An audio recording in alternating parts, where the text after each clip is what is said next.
കണ്ണാന്തളി പൂക്കളും നിളയും വള്ളുവനാട്ടിലെ മനുഷ്യരെയും വായനക്കാർക്ക് പരിചയപ്പെടുത്തിയ മലയാളത്തിൻ്റെ പ്രിയ സാഹിത്യകാരൻ MT നവതിയുടെ നിറവിലെത്തിയിരിക്കുകയാണ്.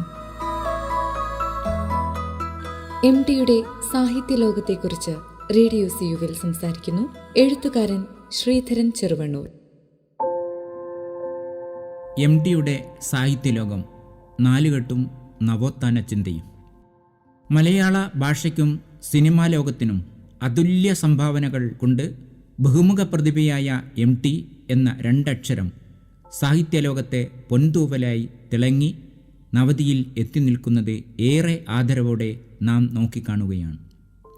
MTയുടെ സാഹിത്യലോകത്തിലൂടെ സഞ്ചരിക്കുമ്പോൾ കാണുന്നത് അനുഭവതീഷ്ണമായ നേർക്കാഴ്ചയും മങ്ങാത്ത കുളിരോർമ്മകളുടെ സങ്കീർത്തനവുമാണ്.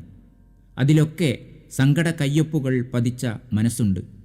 അടക്കിപ്പിടിച്ച വിങ്ങലുകളുടെ ഏകാന്തത തളച്ചിട്ടുമുണ്ട്. ഇങ്ങനെയൊക്കെ MTയുടെ രചനാലോകം വായനക്കാരെ അനുഭവിപ്പിക്കുകയാണ്. തൻ്റെ 15-ാം വയസ്സിൽ എഴുത്തിന് തുടക്കം കുറിച്ച MT 26-ാം വയസ്സിൽ എഴുതിയ നാലുകെട്ടിലെ അപ്പുണ്ണിയിലൂടെ കൂട്ടുകുടുംബ വ്യവസ്ഥയുടെ ഇരുട്ടുമുറികൾ നാലുകെട്ടിൻ്റെ രചനാവൈഭവം നവോത്ഥാന സൂര്യോദയമായി MT കാട്ടിക്കൊടുക്കുകയാണ്. അദ്ദേഹം എഴുതി തുടങ്ങിയത് വെറും കടലാസിലല്ല, തൻ്റെ മാസ്മരിക ഭാവന മറച്ചു നോക്കുന്ന വായനക്കാരുടെ ഹൃദയതാളുകളിൽ തന്നെയാണ്.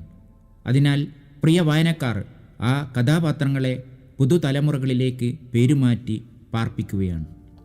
സ്ത്രീകളുടെ തേങ്ങലുകളാണ് നാലുകെട്ടിലെ ആധാരം.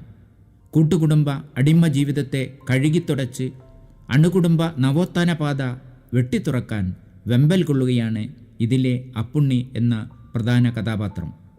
ഒറ്റപ്പെട്ടു കഴിയുന്ന വേദനയുമായി കാത്തിരിപ്പിൻ്റെ വിദൂരതയിൽ കണ്ണും നട്ട് ജീവിത ചിന്തയുടെ പുകച്ചുരുളുകൾ നിറഞ്ഞ വിമലയാണ് മഞ്ഞിൽ നിറഞ്ഞു നിൽക്കുന്നത്.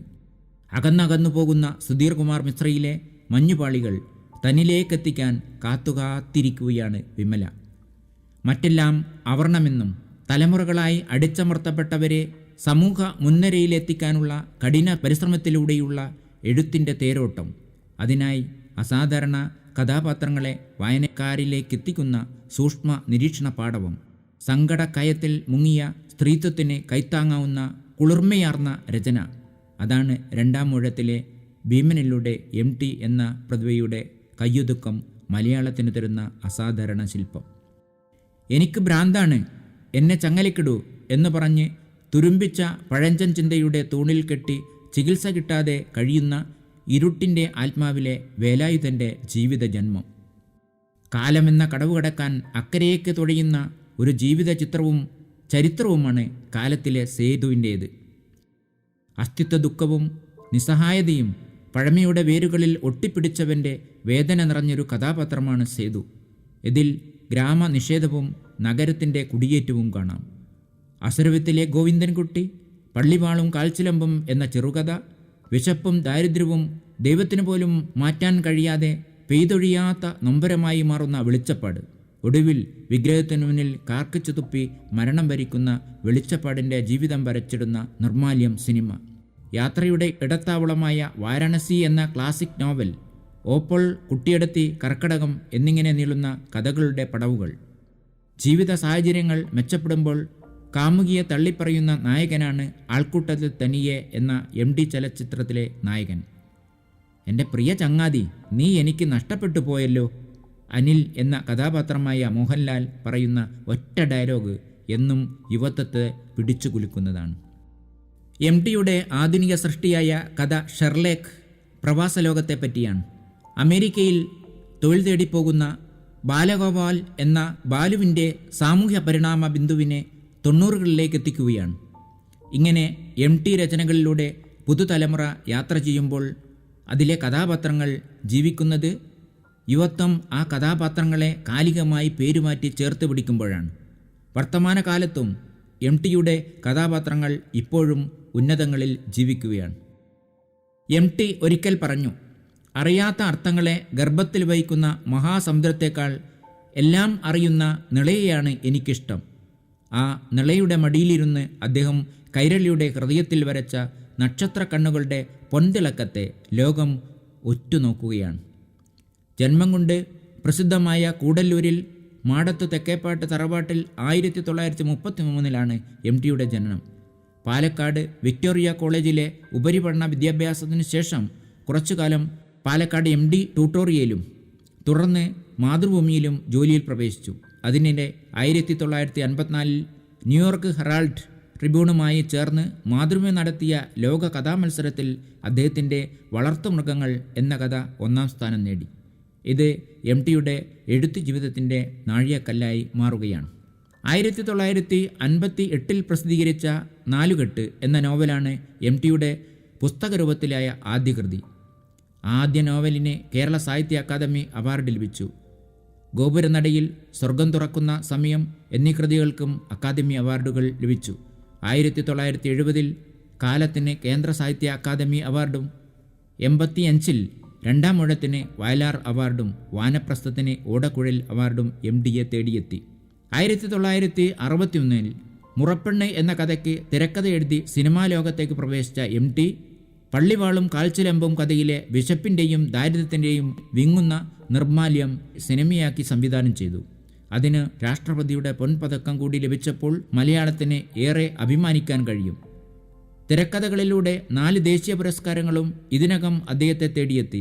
1995 ജ്ഞാനപീഠ പുരസ്കാരവും MTക്ക് ലഭിച്ചപ്പോൾ സാഹിത്യ തറവാട്ടിലെ പെരുന്തച്ഛനായി അദ്ദേഹം തിളങ്ങി നിൽക്കുന്നു. നായർ സമുദായത്തിലെ കൂട്ടുകുടുംബ വ്യവസ്ഥയും മരുമക്കത്തായം കൊണ്ടും ആട്ടിയിറക്കലിനും അടിമത്ത അടക്കി ഭരിക്കലിനും എതിരെ നവോത്ഥാന ചിന്തയുടെ പുതുപാത തെരഞ്ഞെടുത്തു മുന്നേറുന്ന അണുകുടുംബത്തിൻ്റെ ചിത്രം കഥാകൃത്ത് നാലുകെട്ടിലെ അപ്പുണ്ണിയിലൂടെ നന്നായി വരച്ചു. അടക്കി ഭരിക്കുന്നവരുടെ മർദ്ദനമുറ കൊണ്ടുള്ള പൊള്ളി നിറലും അടിച്ചമർത്തലേൽക്കേണ്ടി വന്നവൻ്റെ തേങ്ങലും തിരസ്കരിക്കപ്പെട്ട ജീവിത യാഥാർത്ഥ്യത്തിൽ സമൂഹം ചാർത്തിയ കപട സദാചാരവും തുന്നിച്ചേർത്ത ഈ നോവലിൻ്റെ ആത്മസത്തയെ ഭാവനയുടെ ഔന്നത്യത്തിൽ MT എന്ന പ്രശസ്തനായ നോവലിസ്റ്റിൻ്റെ മാന്ത്രിക കരവിരുത് പ്രിയ വായനക്കാർ ആസ്വദിക്കുകയാണ്. വടക്കേപ്പാട്ട് നാലുകെട്ടിലെ കാരണവരുടെ ഇളയ മകൾ പാറുക്കുട്ടിയെ തനിക്കിഷ്ടമില്ലാത്ത വിവാഹത്തിന് നിർബന്ധിച്ചപ്പോൾ അതിനു വഴങ്ങാതെ അവൾ കോന്തുണ്ണി നായർ എന്ന നാട്ടിലെ പകിട കളിക്കാരൻ്റെ കൂടെ ഇറങ്ങുന്നു. ഇതോടെ ചുരുൾ നിറവുന്ന നോവൽ അനുഭൂതിയുടെ പാരമ്യത്തിലേക്ക് വായനക്കാരെ നടത്തിക്കുകയാണ്. ഇതിൽ അപമാനഭാരത്താലും തറവാടിൻ്റെ മാനഹാനി കൊണ്ടും വിലക്ക് കൽപ്പിച്ച് പാറുക്കുട്ടിയെ തറവാട്ടിൽ നിന്നും പുറത്താക്കുന്നു. കോന്തുണ്ണി പാറുക്കുട്ടി ദമ്പതികളുടെ മകനായി ഇതിലെ കേന്ദ്ര കഥാപാത്രം അപ്പുണ്ണി ജനിക്കുന്നു. അപ്പുണ്ണിക്ക് 3 വയസ്സായപ്പോഴാണ് കോന്തുണ്ണി നായരുടെ മരണം. പിന്നീട് അപ്പുണ്ണിയും പാറുക്കുട്ടിയും വായനക്കാരുടെ മനസ്സിനെ പൊള്ളിച്ചുകൊണ്ടേയിരിക്കുന്നു. അവരുടെ ജീവിതം കാലികമായി കൊടുങ്കാറ്റിൽ ഉലയുകയാണ്. തറവാട്ട് പെണ്ണായ പാറുക്കുട്ടി പകലന്തിയോളം മറ്റൊരു ഇല്ലത്ത് വീട്ടുവേല ചെയ്ത് അപ്പുണ്ണിയെ പോറ്റുന്നു. അപ്പുണ്ണി മുത്താച്ചിയിൽ നിന്നും ഒരുപാട് കഥകൾ കേട്ടുപഠിക്കുന്നു. അവൻ കൗതുകത്തോടെ ചെവി കോർക്കുകയാണ്. അവൻ അറിയണം വടക്കേപ്പാട്ട് തറവാട്ടിലെ സുഖസൗകര്യങ്ങൾ. മറ്റൊന്ന്, അവൻ്റെ അച്ഛൻ കോന്തുണ്ണിയുടെ മരണം, ഉറ്റ സുഹൃത്ത് സെയ്താലി ഭക്ഷണത്തിൽ വിഷം ചേർത്ത് കൊന്നത്. മനസ്സു നിറയെ സെയ്താലിക്കെതിരായ രോഷത്തിൻ്റെ കനലുകൾ അവൻ ഊതിക്കൊണ്ടിരുന്നു. കണ്ടുമുട്ടാതിരിക്കില്ല, എന്നിട്ട് വേണം പകരം ചോദിക്കാൻ. അവൻ്റെ കഴുത്ത് കൈകളിൽ കിടന്ന് പിടയും. സെയ്താലിക്കുട്ടിയുമായി ഏറ്റുമുട്ടുന്നത് ഓർത്ത് അവൻ്റെ കണ്ണുകൾ നനയും. മുത്താച്ചിയിൽ നിന്ന് തറവാട്ടിലെ സർപ്പത്തുള്ളലിൻ്റെ കഥയും അവൻ മനസ്സിലാക്കി. കരഞ്ഞു വാശിയിൽ മുത്താച്ചിയുടെ കയ്യും പിടിച്ച് അവൻ തറവാട്ടിലേക്ക് തിരിച്ചു. വലിയമ്മാമ അവനെ ആട്ടിപ്പുറത്താക്കി. ഉച്ചവെയിൽ തളർന്ന് മയങ്ങിയ അവനെ സെയ്താലി വീട്ടിലെത്തിച്ചു. സങ്കടം കണ്ടറിഞ്ഞ പാറുക്കുട്ടി അപ്പുണ്ണിയെ നന്നായി പഠിപ്പിക്കുന്നു. അതിനായി അവൾ തെങ്ങും പോറ്റിയിൽ ശങ്കരൻ്റെ സഹായം തേടുന്നു. ഇത് സദാചാരത്തിൻ്റെ വികൃതമുഖമായി സമൂഹം ചിത്രീകരിക്കുകയാണ്. ഇതൊക്കെ കൗമാരത്തിൻ്റെ കിലുക്കത്തിലൂടെ അപ്പുണ്ണി അറിഞ്ഞപ്പോൾ ശങ്കരനെതിരെ, അമ്മ പാറുക്കുട്ടിക്കെതിരെ ജീവിത കൊടുങ്കാറ്റ് അവനിൽ ആഞ്ഞടിക്കാൻ തുടങ്ങി. ഒരു നാൾ അമ്മയെയും വീടും ഉപേക്ഷിച്ച് എങ്ങോട്ടൊന്നുമില്ലാതെ അവൻ ഇറങ്ങി.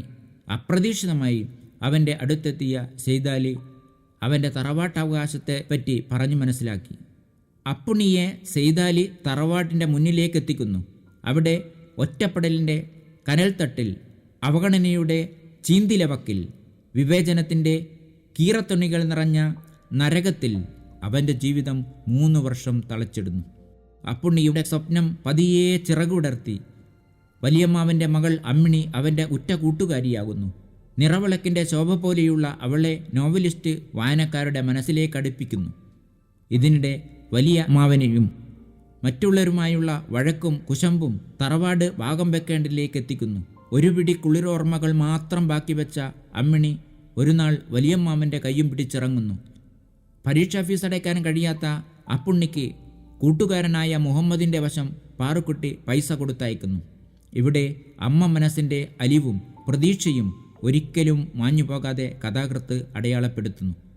വാശിയേറിയ പഠനത്തിൽ ഉയർന്ന മാർക്കോടെ അവൻ ജയിക്കുന്നു. വയനാട്ടിലെ മാനന്തവാടിയിൽ സെയ്താലി അവന് ജോലി തരപ്പെടുത്തുന്നു.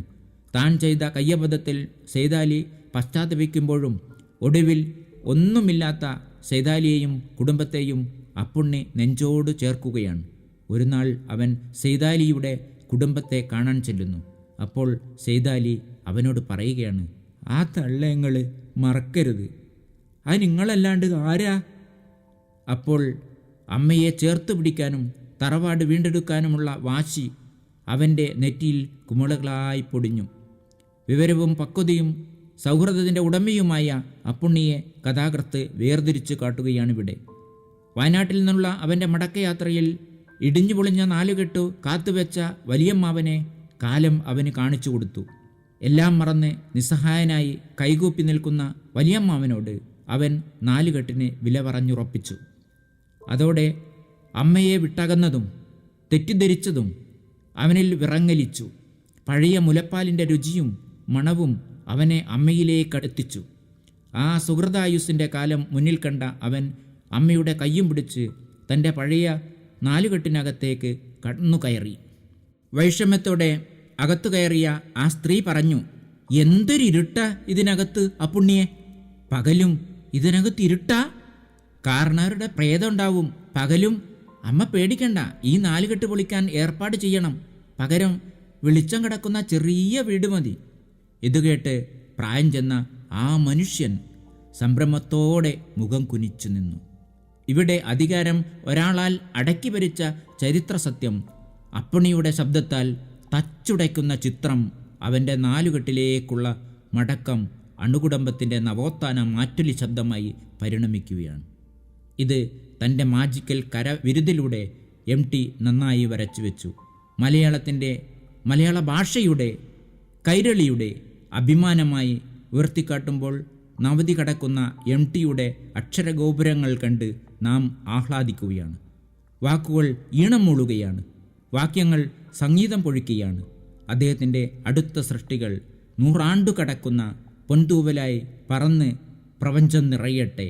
ആ തിളക്കം നക്ഷത്രങ്ങൾ ഏറ്റെടുക്കട്ടെ.